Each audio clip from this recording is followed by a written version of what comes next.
Commander Allison Grant stood at the viewport of the transport shuttle, watching as the massive space station grew larger against the backdrop of swirling nebula gases. The Celestial Accord, as the aliens called it, resembled a giant silver snowflake, with its 6 extended arms rotating slowly around a central hub. Light glinted off its polished surface as the shuttle approached one of the docking bays. "First time seeing it?" asked Captain Darius Ellis, moving to stand beside her. "It's something else, isn't it?" Allison nodded. "Hard to believe it was built by 4 different species working together. We humans can barely agree on interplanetary building codes." Darius chuckled. "That's why they need us. Different perspective." The shuttle docked with a gentle bump. Allison straightened her navy blue uniform and checked that her silver commander pins were properly aligned. First impressions mattered, especially when humanity was the newest and least technologically advanced member of the coalition. "Ready?" "To meet our new allies, Commander," Darius asked. "As ready as I'll ever be," Allison replied, picking up her data tablet. "Remember, we're here to observe first, learn everything we can." The airlock hissed open, revealing a reception committee of 5 aliens, each representing one of the coalition species. The tall, willowy figure with iridescent green skin stepped forward first. "Commander Grant, I am Ambassador Seleth of the Viridian Conclave. Welcome to Celestial Accord." The translator in Allison's ear converted the musical tones into English, with only a slight delay. Allison extended her hand, then quickly withdrew it when she remembered that not all species appreciated human customs. Instead, she offered a small bow. "Thank you for inviting Earth to join your coalition, Ambassador. We're eager to contribute what we can to the fight against the Nexari." Seleth's large, faceted eyes blinked in what might have been surprise. "Yes, well, the others will introduce themselves and then we must proceed to the briefing. Time is of essence." The introductions were brief. Besides Seleth, there was Admiral Zith of the Arcturans, a squat blue-skinned being with 4 arms who barely acknowledged her, Chief Engineer Vox of the Zinthari, whose beetle-like carapace gleamed under the station lights, General Vrock of the Krell, whose reptilian features remained locked in what looked like a permanent snarl, and Observer Nal of the Alluvians, whose featureless silver mask revealed nothing of the being beneath. The group moved quickly through the station's curved hallways. Allison and Darius followed, along with a small human contingent: Ella Martinez, their intelligence officer, Kyle Winters, weapons specialist, and Lisa Reeves, communications expert. The aliens walked several paces ahead, conversing in their own languages. "They're not making much effort to include us," Darius whispered. "They don't think we belong here," Allison replied softly. "To them, we're barely out of our Stone Age. We need to prove our worth." The briefing room was a large circular chamber with a holographic display in the center. Representatives from all coalition species were already seated. As the humans entered, conversations quieted, and many curious eyes turned to study them. "Be seated," Admiral Zith commanded, gesturing to empty chairs at the far end of the table. "We will begin immediately." Once everyone was settled, the holographic display activated, showing a 3-dimensional map of a star system. "The Nexari have attacked 3 more border colonies in the past week," General Vrock growled, his clawed hand slashing through the hologram to highlight the affected planets. "Their pattern of aggression grows bolder by the day. Our intelligence suggests they are testing our response times," Ambassador Seleth added. "They strike, evaluate our reaction, then retreat before we can mount an effective defense." Allison studied the map intently, noting the position of each attack and the reported movement of Nexari ships. She opened her data tablet and began taking detailed notes, her fingers moving quickly across the screen. "The Zinthari fleet lost 17 ships defending Proxima Station," Chief Engineer Vox chittered, mandibles clicking in distress. "Our shield technology should have been superior, but the Nexari weapons cut through them like they weren't even there." The briefing continued, with each species reporting their encounters with the Nexari forces. The holographic display updated constantly, showing battle footage, ship movements, and casualty reports. Throughout it all, Allison remained silent, her eyes darting between her tablet and the display, occasionally zooming in on particular details that others seemed to gloss over. After nearly an hour, General Vrock slammed his fist on the table. Enough. Reports, we need strategy. The humans have offered ships to our cause. What say you, Commander Grant? How do you propose to help when your vessels lack even basic quantum shielding? All eyes turned to Allison. She looked up from her tablet, met Vrock's glare, then returned to her notes without saying a word. The room grew uncomfortably quiet. Commander Grant? Ambassador Seelith prompted. The general has asked you a question. Darius shifted in his seat, about to speak up for his commander, but Allison placed a hand on his arm, stopping him. She continued studying the data, making another note on her tablet. General Vrock let out a bark of laughter. This is humanity's great commander. She doesn't even speak. Perhaps she is frightened by the reality of facing the Nexari. Our commander is analyzing the information, Darius said stiffly. In human military tradition, it's better to observe fully before offering opinions. A convenient excuse for ignorance, Admiral Zith commented. The coalition has fought the Nexari for decades. What could a human possibly see that we have not? Allison finally looked up, her gaze sweeping around the room, taking in each alien face. Then, without a word, she returned to her tablet and continued her analysis. The aliens exchanged glances. Some seemed amused, others irritated. Perhaps the humans should observe a few more briefings before we expect them to contribute. Observer. Nal suggested, the first words the Illuvian had spoken. Their species is young. They have much to learn. Ambassador Seelith nodded. We will continue without human input for now. Let us discuss the reinforcement of the Deneb sector. As the briefing returned to tactical matters, Ella Martinez leaned close to Allison. Commander, they're dismissing us. Shouldn't we say something? Allison shook her head slightly, her eyes never leaving the holographic display where a Nexari battle cruiser was executing what appeared to be a random evasive pattern, but something in the movement caught her attention. She rewound the footage, watching it again, then made another note. The briefing concluded 2 hours later with a series of assignments for each coalition fleet. The human contingent was given a minor patrol route far from any expected Nexari activity. Busy work to keep them out of the way. As the aliens filed out of the room, General Vrock paused beside Allison. I hope you find your voice before the Nexari find your fleet, human. Silence will not save your ships when plasma cannons are firing. After the aliens left, Darius turned to Allison with concern. Commander, with all due respect, what was that about? We looked weak in there. Allison finally set down her tablet and looked at her team. They think we're weak because we're quiet. But they've been fighting this war for 20 years with no progress. She tapped her tablet. Sometimes you need to stop talking to start seeing. And I'm beginning to see something very interesting in these Nexari attack patterns. What do you see? Lisa asked. Allison stood up, a small smile forming on her lips. A pattern they've all missed, and that's going to be our advantage. She picked up her tablet and headed for the door. Let them think we're quiet because we're scared or stupid. By the time they realize why we're really quiet, it will be too late for the Nexari. Over the next 3 days, Commander Allison Grant's behavior puzzled both her human crew and their alien allies. She attended every tactical meeting but rarely spoke more than a few words.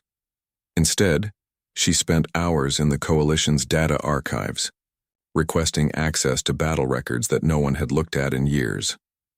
Commander, the Illuvian delegation is asking why you want footage from battles that happened 5 years ago, Ella Martinez said, entering Grant's temporary office on the station.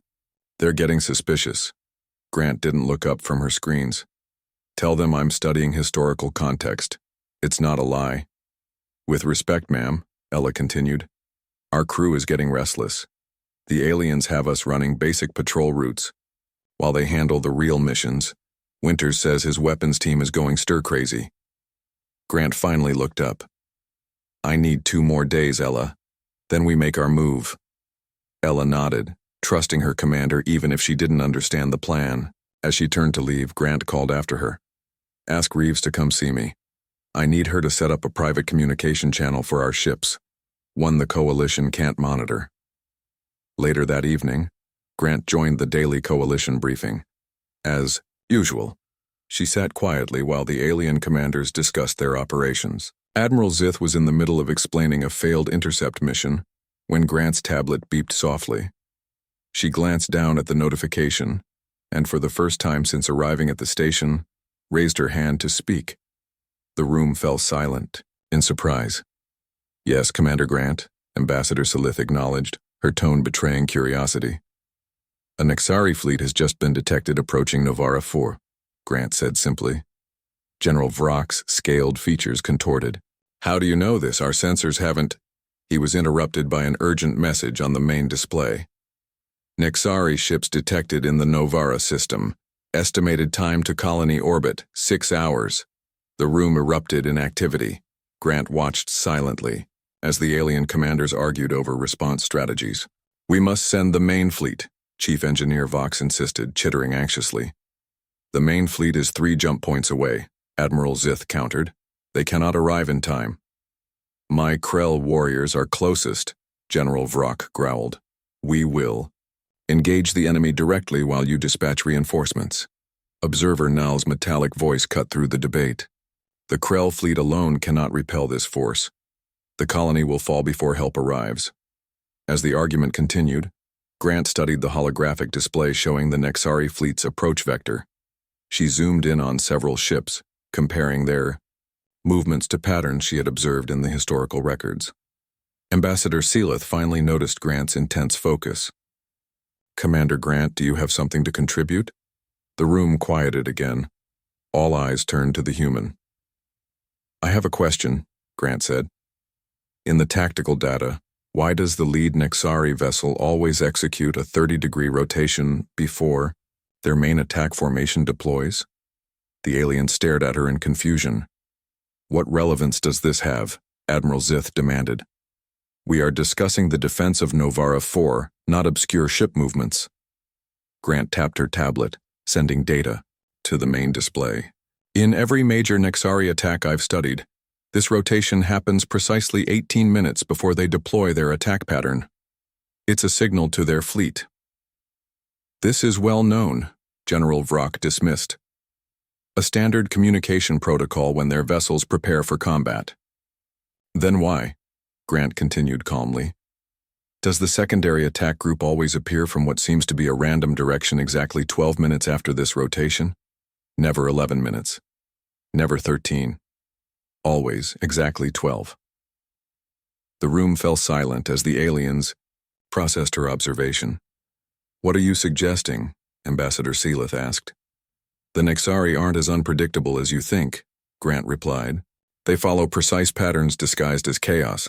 I've been analyzing years of battle data. There's a mathematical sequence to their movements." Admiral Zith scoffed.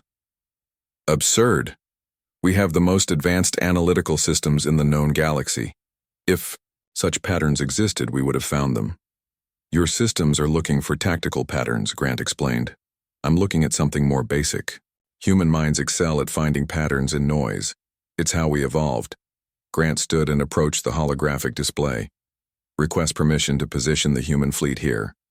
She highlighted a seemingly empty sector of space near Novara 4, well away from the Nexari approach vector. "That position has no tactical value," General Vrock objected.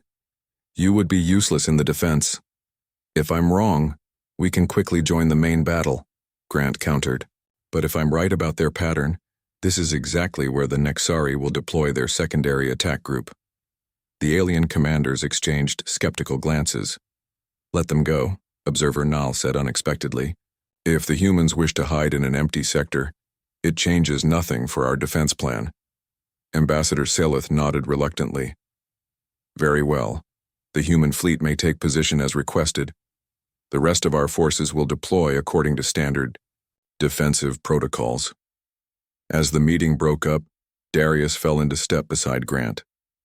"Do you really believe they'll show up exactly where you predict?" Grant nodded. "I've analyzed 57 different Nexari attacks spanning 20 years. The pattern holds true in every case. They think they're being random, but there's an underlying mathematical sequence to their deployments." And none of the coalition species noticed this? They're all specialists, Grant explained. The Arcturans think in linear strategies. The Viridians focus on diplomatic solutions. The Zinthari are obsessed with technology. The Krell only see frontal assault tactics. And the Alluvians, she shrugged. Who knows what they're thinking behind those masks? But we humans, we're generalists, Grant said with a small smile.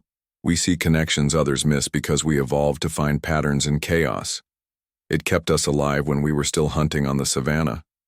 Back in their section of the station, Grant called her team together. We deploy in 3 hours, she announced. Reeves, is our private comm channel ready? Lisa nodded. Yes, Commander. The Coalition won't be able to monitor our ship-to-ship communications. Winters, have your weapons teams prepare for a surprise engagement. When the Nexari appear, we'll have only moments to act before they realize we're waiting for them. What exactly are we expecting, Commander? Ella asked. Grant activated a small hologram showing her predicted Nexari movements. Based on their pattern, they'll send a secondary attack group to hit Navara 4 from behind while the main coalition forces are engaged with their primary fleet. They've done this 17 times in the past 5 years, and no one's caught on. And we'll be waiting for them, Darius concluded. Precisely. Grant looked at each member of her team. The coalition thinks we're quiet because we're afraid, or because we have nothing to contribute. But sometimes the quiet ones are the most dangerous. It's time we showed them what humans can do. As her team dispersed to prepare, Grant returned to her tactical display, double-checking her calculations. The pattern was there, clear as day to her, though invisible to their alien allies. If she was right, the coalition would soon learn an important lesson. When a human goes quiet during a briefing, it's not out of fear or confusion. It's because they're seeing what no one else can see, and that should terrify anyone who underestimates them. The human fleet moved into position in what appeared to be empty space near Navara 4.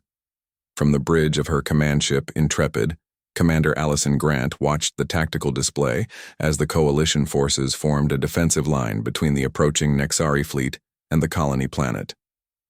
All ships in position, Commander, Darius reported. The crew is on high alert, though some are still questioning why we're hiding out here. Grant nodded. They'll understand soon enough. She checked the time.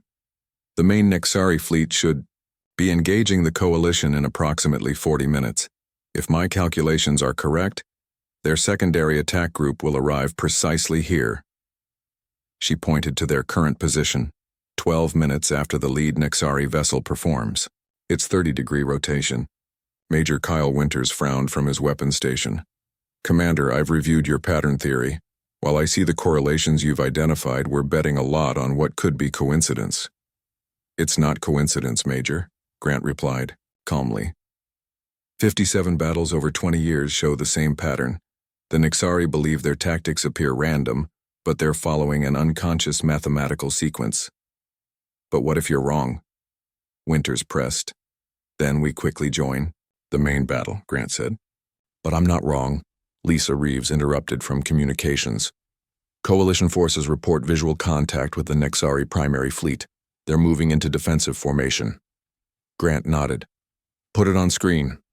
The main view screen showed the distant flashes of light as the coalition fleet engaged the approaching Nexari ships. The alien vessels were darker and more angular than the coalition ships, moving in what appeared to be chaotic patterns. Enhance Sector 4, Grant ordered.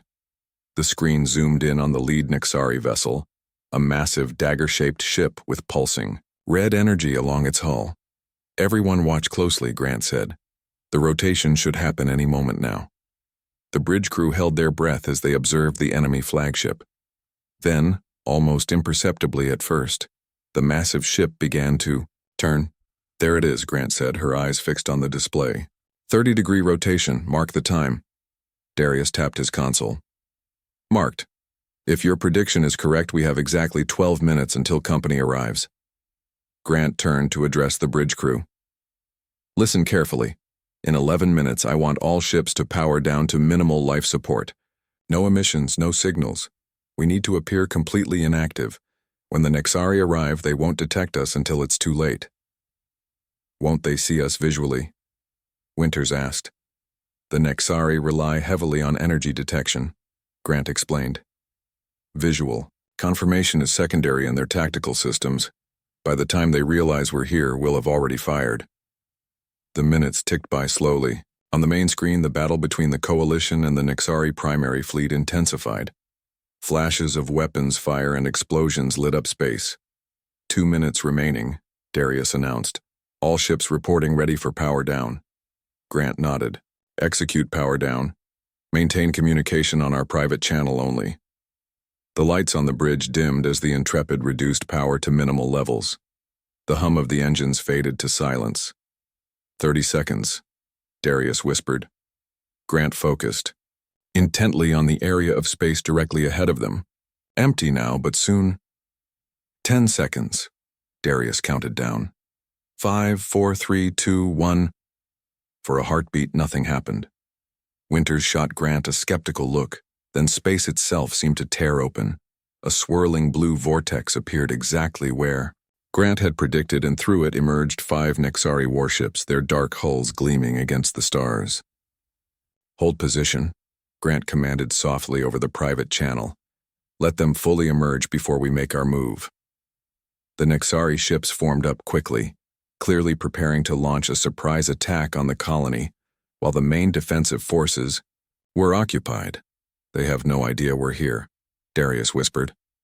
Grant watched as the enemy ships moved into attack formation. Weapons status? All weapons locked and ready, Winters reported quietly. Targeting their propulsion systems as ordered. Grant waited until the last Nexari ship had fully emerged from the vortex.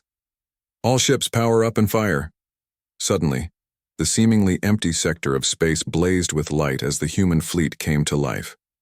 Before the Nexari could react, the first volley of missiles and energy beams struck their hulls. Caught completely by surprise, the enemy ships had no time to raise their shields. Direct hits on all targets, Winters called out. Their propulsion systems are severely damaged. Second volley, fire, Grant ordered. Another wave of weapons fire struck the Nexari ships, this time targeting their weapons arrays. 2 of the smaller vessels exploded in brilliant flashes of light. On the communication screen, Admiral Zith's surprised face appeared.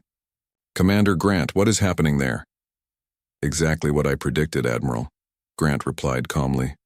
The Nexari secondary attack group arrived precisely where and when I calculated. We've disabled 2 ships and damaged the others. The remaining Nexari vessels attempted to regroup, but with their propulsion systems damaged, their movements were sluggish and uncoordinated. They're trying to signal their main fleet, Lisa reported. Jam their communications, Grant ordered. Don't let them. Warn the others. As the human fleet continued their assault, Grant opened a channel to all Coalition ships.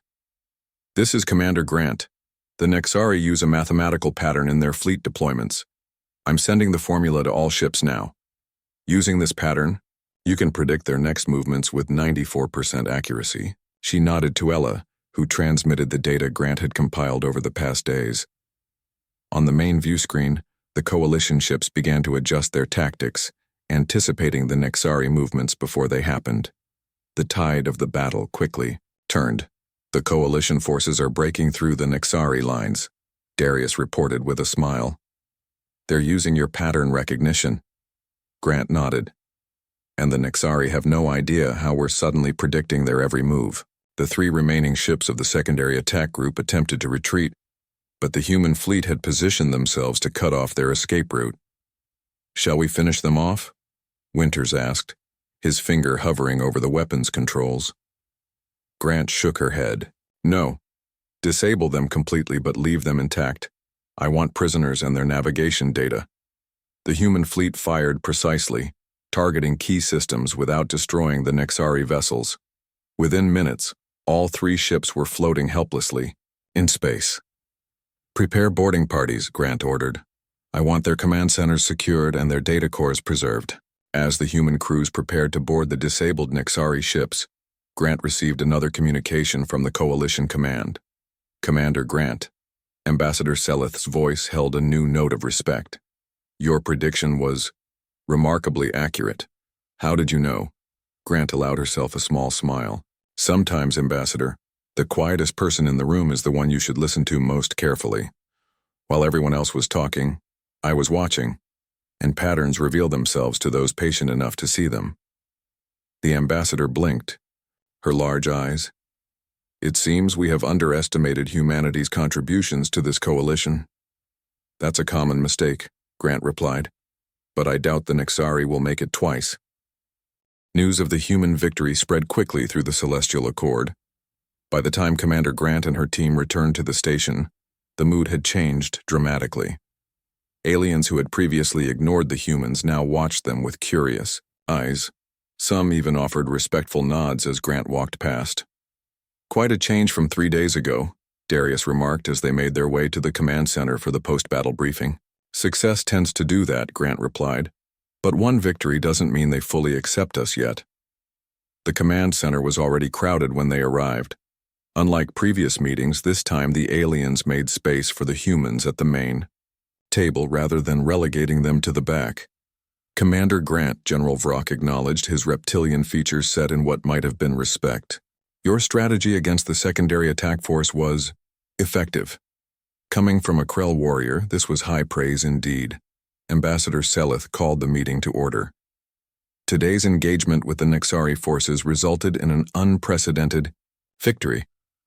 For the first time in 5 years, we successfully intercepted and neutralized both their primary and secondary attack groups. Admiral Zith brought up a holographic display of the battle. The secondary attack group was completely disabled, with 3 vessels captured intact. Our scientists are already examining their systems and questioning the prisoners.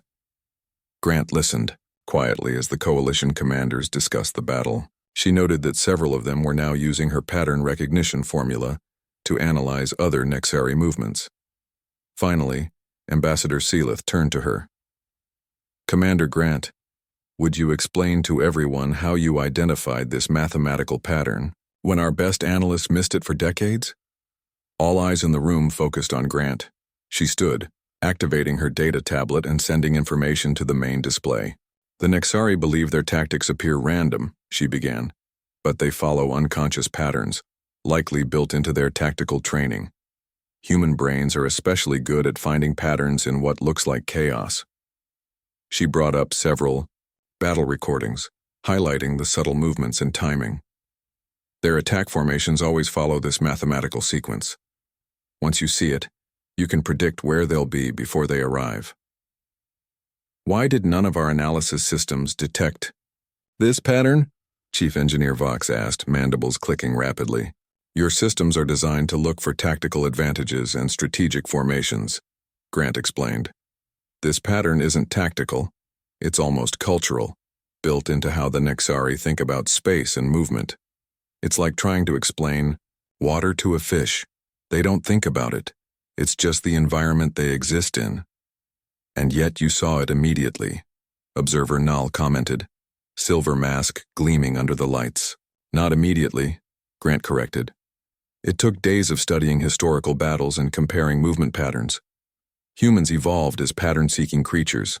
Our ancestors needed to recognize subtle patterns to survive.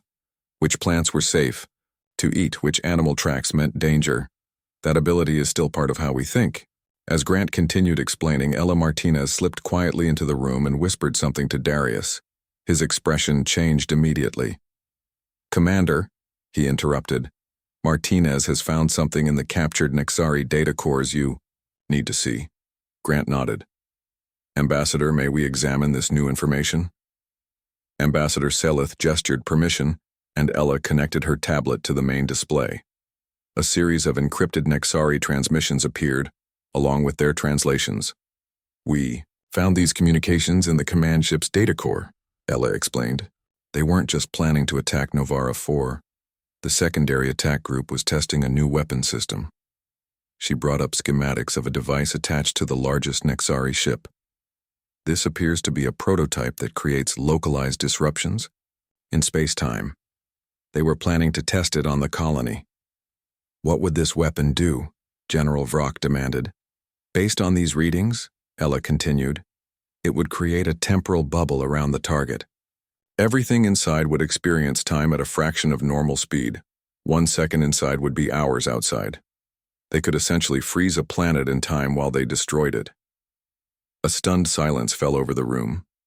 If they had succeeded, Ambassador Salith said quietly, the colonists would have watched their own destruction in slow motion, unable to do anything about it. Darius finished grimly. Grant studied the schematics carefully. The weapon appears incomplete. These power readings suggest they couldn't sustain the effect for more than a few minutes. They needed a real-world test to refine it. And you prevented that test, Admiral Zith acknowledged. Perhaps we owe the humans more gratitude than we realized. There's more, Ella said. The data shows they've been developing this weapon for months. They've conducted smaller tests in uninhabited systems, gradually increasing the scale. Why? Didn't we know about this? Chief Engineer Vox demanded. Because you weren't looking for it, Grant said. She brought up the Coalition's patrol patterns from the past 6 months. See these gaps in your coverage? The Nixari identified them and used these areas for their tests. Another pattern you missed. The alien commanders exchanged troubled glances.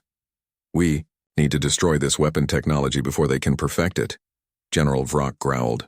And we need to find where they're developing it, Admiral Zith added. Grant studied the Nexari communications again. These messages reference a research facility in the Draconis system. It's well beyond Coalition territory, which is why you never detected it. The Draconis system is heavily defended by Nexari outposts, Ambassador Selith objected. A direct assault would be suicide. Perhaps not, Grant replied. She highlighted certain sections of the data. Using the pattern recognition formula, we can predict their patrol schedules and defense rotations. There's a gap in their coverage that occurs every 42 days. The next one happens in 5 days. You propose we send a strike team through this gap? General Vrock asked, suddenly interested. Grant nodded. A small, fast team could infiltrate their defenses if they know exactly when and where to move. We could destroy the research facility before they even know we're there. This is extremely risky, Admiral Zith cautioned. If your pattern analysis is wrong by even a few minutes, it won't be, Grant said confidently. The same formula that predicted their attack on Novara 4 applies to their defense rotations. The patterns are consistent. Observer Nal, who had been silent until now, finally spoke. I believe we should trust Commander Grant's analysis. The humans have proven their worth today. One by one, the other commanders nodded in agreement. Very well, Ambassador Selith concluded. Commander Grant, please prepare a detailed plan for this strike mission.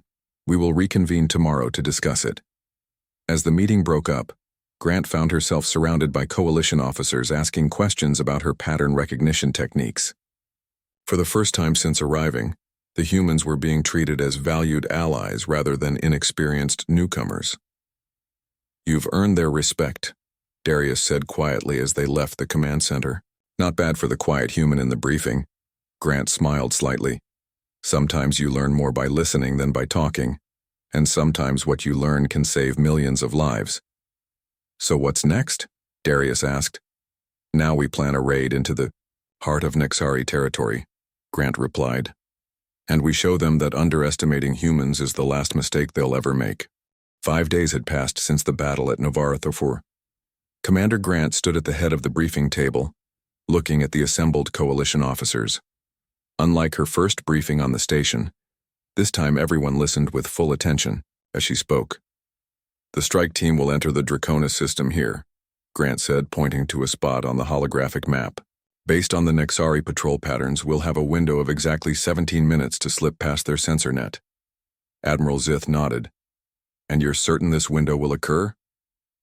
Yes, Grant confirmed. Their patrol rotations follow the same mathematical sequence as their attack formations. The window will open precisely at 0324 hours station time. The strike team consisted of ships from each Coalition species. The Viridian vessel was equipped with advanced stealth technology. The Arcturan ship carried powerful sensors. The Zinthari provided technical expertise for disabling the research facility. The Krell brought weapons and combat specialists. The Alluvians contributed their mysterious but effective disruption technology. And the humans provided the navigation and timing essential to the mission's success.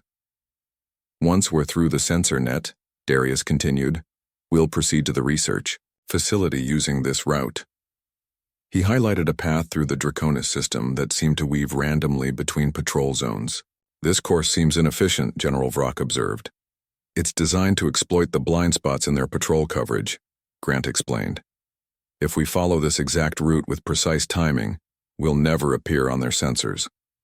The planning session continued for another hour, with Grant answering questions and adjusting details of the plan. When they finished, even the most skeptical commanders seemed convinced. The mission launches in 6 hours, Ambassador Seleth announced. All teams should prepare immediately. As the meeting broke up, Observer Nal approached Grant. The Illuvian's silver mask reflected the room's lights, making it impossible to see any expression. Your species continues to surprise us, Commander Grant, Nal said in that metallic voice. We believed humans were too primitive to contribute meaningfully to this war. A common misconception, Grant replied. Technological advancement isn't the only measure of capability. Indeed, the silver mask tilted slightly. Your ability to see patterns where we see only chaos is remarkable. It reminds me of something my species discovered long ago. And what's that? That the quiet observers often understand more than the loud speakers. With that cryptic comment, the Illuvian glided away. 6 hours later, Grant stood on the bridge of the Intrepid as the strike force prepared to depart.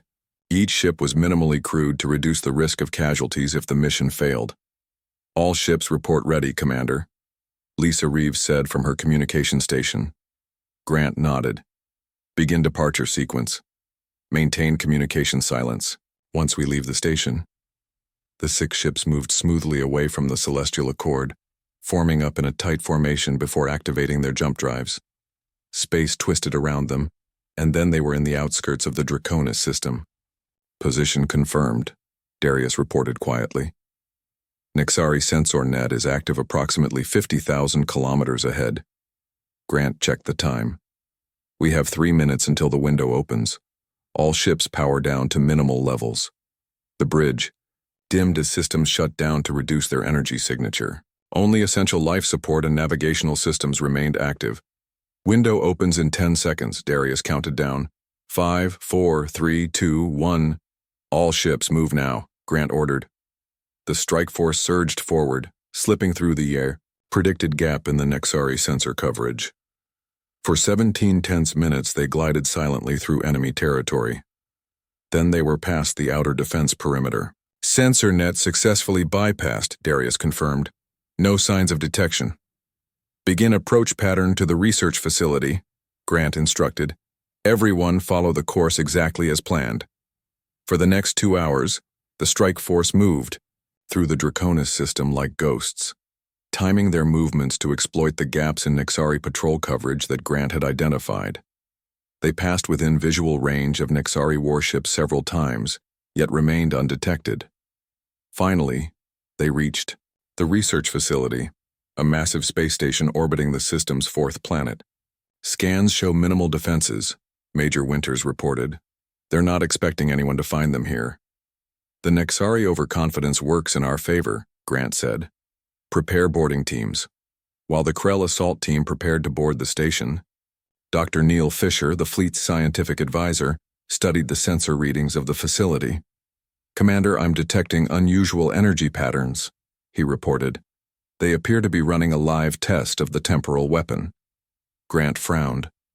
Can you determine the test parameters? It looks like they've created a small temporal bubble in the center of the station, Fisher explained. Time inside that bubble is running at 1,000th normal speed. If they can perfect this technology, they could freeze entire planets in time while they bombard them, Fisher confirmed grimly. The victims would experience their deaths in slow motion, unable to respond. Grant made her decision.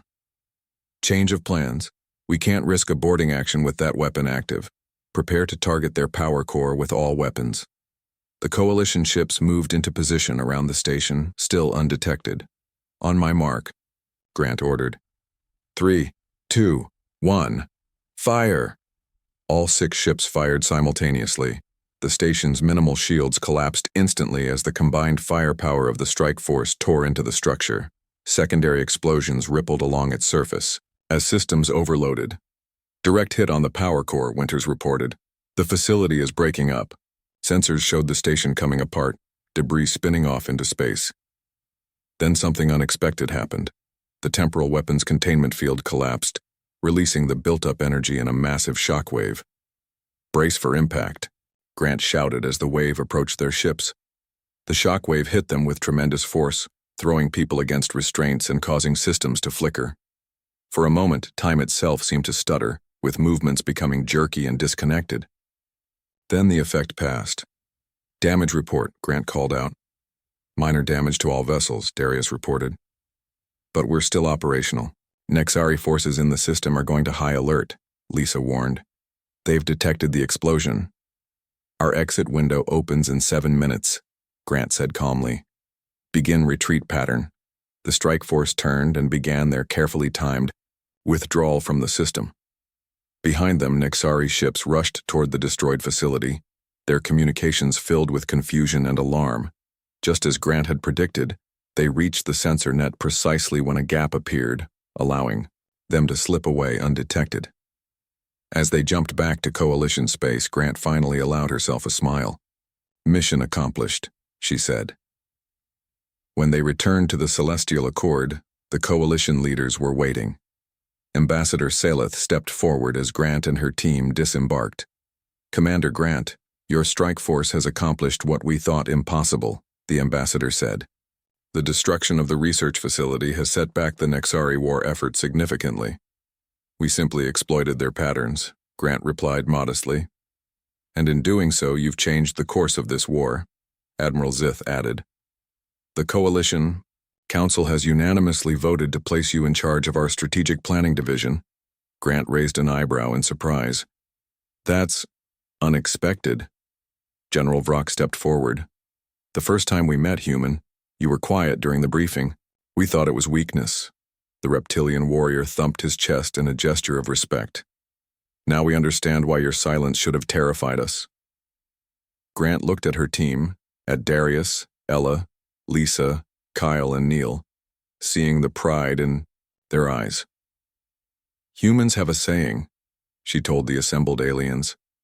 "Still waters run deep. Sometimes the quietest person in the room is the one you should fear most. Because while everyone else is talking, they're thinking.